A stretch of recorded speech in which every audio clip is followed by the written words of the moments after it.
जब 1956 में प्रधानमंत्री जवाहरलाल नेहरू और उनकी बेटी इंदिरा गांधी अमेरिका गए थे उस समय के अमेरिका के प्रेसिडेंट आइजनहावर से मिलने, तो अमेरिका की टीम ने उनकी फूड प्रेफरेंस मांगी थी कि वो लोग क्या खाना पसंद करेंगे। तो उसमें नेहरू जी ने बोला ही विल हैव फिले मिनियन एंड स्कॉच। ज्यादातर लोग नहीं जानते होंगे कि फिले मिनियन स्पेशली अमेरिका में होता है बीफ मीट, और उसमें भी गाय की इंटेस्टाइन यानी आंतों के नीचे वाला हिस्से का मीट। शॉक्ड हो गए सुनकर।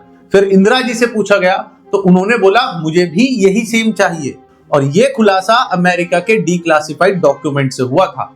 इसी के साथ यूएस के एनालिस्ट और पूर्व सीआईए ऑफिसर ब्रूस रिडल ने अपनी किताब जेएफके's फॉरगॉटन क्राइसिस में भी लिखा है कि एक हिंदू कंट्री से होने के बावजूद वो लोग नेहरू जी और इंदिरा जी की फूड प्रेफरेंस जानकर हैरान रह गए थे कि जिस देश में गाय को पूजा जाता है वहां के टॉप लीडर्स ही उस मीट को खाने की प्रेफरेंस देते हैं, यानी उसे कंज्यूम करते हैं। क्या ये पूरे भारत के लोगों के साथ उनकी इमेज को लेकर इंटरनेशनल लेवल पर मजाक नहीं बनाना हुआ? ये साफ दिखाता है कि उस समय की लीडरशिप के दिल में कुछ और था और दिमाग में कुछ और था।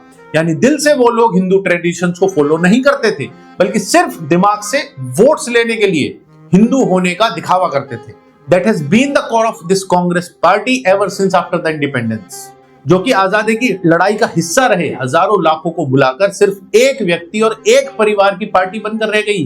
अब भारत में कुछ लोग कहते हैं कि हिस्ट्री के पीछे ही क्यों पड़े रहते हो, तो मैं बता दूं एक्चुअल में जो वर्तमान यानी प्रेजेंट है और जो आने वाला फ्यूचर है उसको शेप ही आपकी हिस्ट्री करती है। जो चीजें पास्ट में हुई वही आपके फ्यूचर को डिसाइड करेंगी। जैसे आपने अगर आज से कुछ साल पहले 12th क्लास में कॉमर्स या आर्ट्स पढ़ी थी तो आप निश्चित ही वर्तमान में साइंस के फील्ड में नहीं होंगे और ना आपका फ्यूचर साइंटिफिक फील्ड में होगा। एक दो एक्सेप्शन हो तो बात अलग है।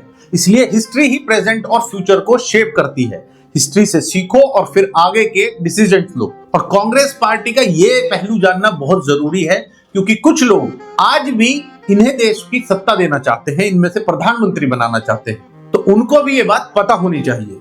जय हिंद।